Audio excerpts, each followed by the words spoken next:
All right, everyone, let's get into finishing chapter 1 of The Body of Christopher Creed. I didn't realize I stopped in the middle of a paragraph here, but I did. And so we'll start by finishing that. Sometimes I thought I would give anything to hear from Creed again. It was Chris's and Leo's similarities that were making me tingle, not anything about sex. But this tingle, it was making me wish I could rip out my memory bank just so I could connect with people without the stupid thoughts weaving my stomach into a hellhole. Like someone out here would actually ask me some insane question. So you fell on a guy's decaying body in the woods? It's not Chris standing here, it's Leo, I told myself. But in a real sense, he was Creed. He was an out-there type of guy who could make you uncomfortable, make you want to avoid him. He was hitting all escape so he could see for himself what I was up to.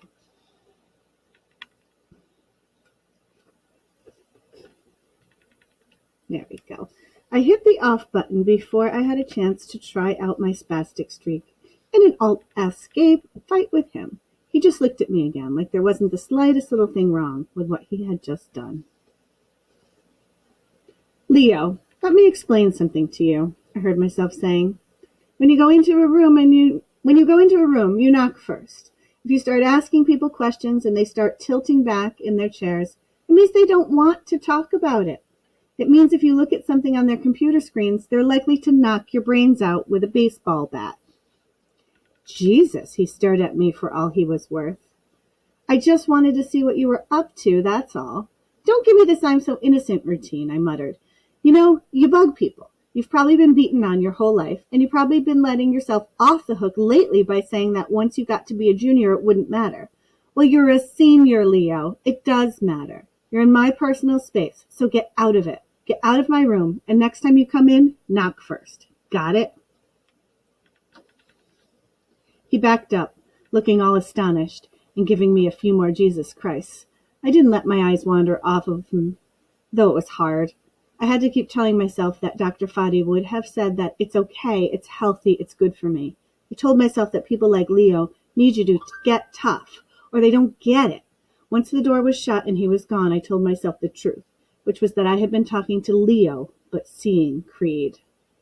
And Leo wasn't nearly as bad. I had just treated another person like shit.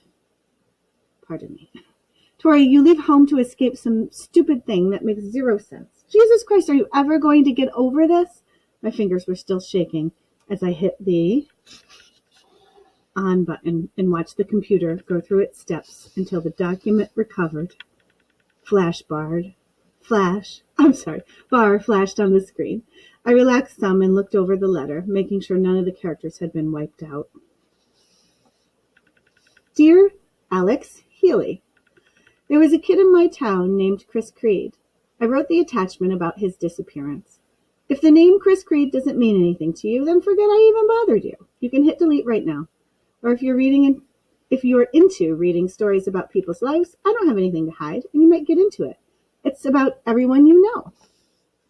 I dragged my eyes out of the middle of the letter and moved the mouse slowly up to the message window and clicked on attached document. I saw it there, Creed.doc, and the mouse crept down to highlight the file I had not looked at in a year. Are you ready to go back, Tori? 2 years ago, you were happy and innocent and oh so effing normal. Are you ready to find the point where you got crushed? Look it in the eye and understand. Creed.doc was still highlighted. Writing it was supposed to bring me some quote-unquote healing. At least that's what Dr. Fedele had said. Maybe it did. Who knows? I got a load off my chest, but I was looking for other things, more important things, like the peace you get when things make sense and life seems fair. I never got that peace. Some nights I would remember and write and remember and write, and I was sure I was just being Dr. Frankenstein trying to recreate a dead human. The dead never come back like they were. Some nights I got convinced I was creating a monster. I took it in for Dr. Fedele when I was finished. And I remember him holding all those pages and pretending his arm was weighed down. Or maybe it actually was weighed down. And I remember he said to me, "That's an amazing amount of writing for a young man your age, Tori." And I said, "Yeah, well, I got a load off my chest." But you finish something like that, and the truth strikes you. I knew then that laying out the truth for a shrink wasn't enough. I had to get out of Steepleton. You can't find your life or your peace in the middle of a bazillion eyes staring at you. Creed.doc has been sent across the internet about 80 times, but the last time I actually looked at the file was when I ran it through the spell checker before handing it over to Dr. Foddy.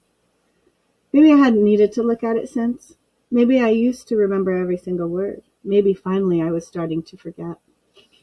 I arrowed up and shut the window. The letter bobbed around in front of me, all hazy and floating.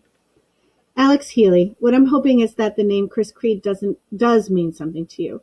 That probably means that somehow I have struck gold. There's nothing unusual about a runaway these days. There's also not much original about a suicide or a murder. The weirdest fact about Chris Creed's disappearance was that he was just plain gone. There was no trail of blood, not even a drop of blood. No piece of clothing on the side of the road, no runaway bus ticket stub, no money missing from his bank account, no empty bottle that had been filled with pills the day before he disappeared, no missing razor blades, no nothing. The only thing we knew was that Chris Creed was not abducted compulsively by a stranger, because there was a note, which was written at least 24 hours before he turned up missing. Steepleton could have dealt with a runaway, a suicide, an abduction, or even a murder. Other towns survived them, but there are two things our town couldn't cope with. The first being a very strange mess that occurs when the weirdest kid in town suddenly disappears. He's gone. But his weirdness seems to linger. It grabs at the most normal and happy kids, like some sort of sick joke. And then it's those people who are acting weird.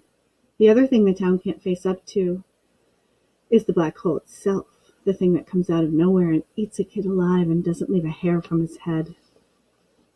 We can't have a funeral because there's no body and no evidence that he actually died.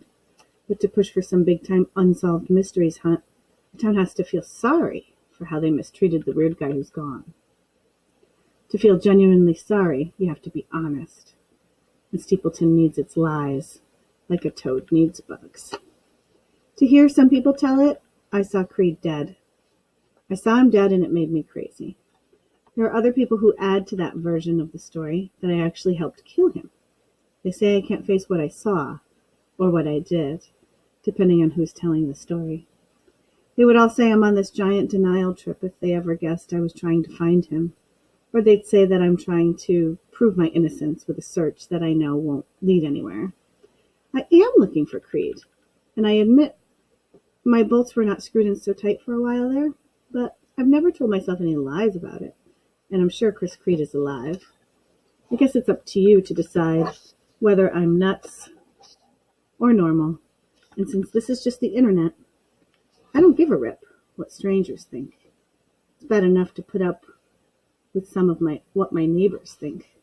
Steepleton is like most other towns out there, I guess. Small town people live up each other's butts, and some people will tell stories about who stinks the worst. No wonder if small towns are America's final kick in the ass insofar as prejudice and judgment are concerned. There are black families in Steepleton, a Japanese family, a couple Saudis, one family of rich Pakistanis. It's not a racial thing like my mom coped with growing up there, but it's there. Part of the little town mentality, that thing that makes people want to sniff out neighbors who are weird or less fortunate and talk about those people's bad luck to establish their own goodness. There are also some people who are very sympathetic about what happened to me, and they have been pretty cool. So when I left, it wasn't entirely to get away from small town smell my butts. I left to get away from death and the fear of ghosts. Small towns grow out of the woods, and the woods are dark and scary. I did see death, and I have seen a ghost. But neither of them was Creed. I will swear to that until I die. Though there will always be those Phoebes who don't believe me. It's their problem, not mine. Alex Healy, if you are who I think you are, everything I've said in this letter and everything you're going to read in this story will make perfect sense. If it makes no sense, then just write me off as another internet loony who's suffering from post-traumatic stress disorder. That part has been medically established. 3 people will bear up to the truth in this attachment. My mother, not that the mom counts for much while standing in her kid's defense. There's a girl, too, who's got a reputation as being, well, not so upright. And then there's the town's chief of police, an African-American who walked the beat in Atlantic City for 14 years before becoming chief in Steepleton. His name is Douglas Rye, and he became chief about 2 weeks after Chris Creed disappeared. He read this story and will vouch for every word. I dropped the window down again, took a breath of cool air, and hit attach. I stared at the name, Creed. It was like the door to a tomb. All I had to do was hit restore, double-click, and the stone could get rolled away. Rereading it away from Steepleton might do a lot for me, but it wasn't as important as finding Chris Creed. I decided attach now, read later. You will find your peace when you find Creed out there somewhere. But I knew later was no further off than when I hit send. I was ready to go back to death in the woods. It had taken me a year of being away, but I felt my sympathy rising for myself at 16, back when I hadn't written much more than a book report and a few dumb songs. I had to see what I was like back then. Alex Healy, I swear the following account contains no lies. It is 100% accurate. People can love their lies, tell their lies, believe their own lies until hell pays a visit. But this whole story is true. That's the point of it. Victor Torrey Adams, formerly Mr. All-American football kicker, blonde, geeky haircut for Little League, and all that, formerly of Steepleton, South New Jersey. And that concludes Chapter 1 of The Body of Christopher Creed.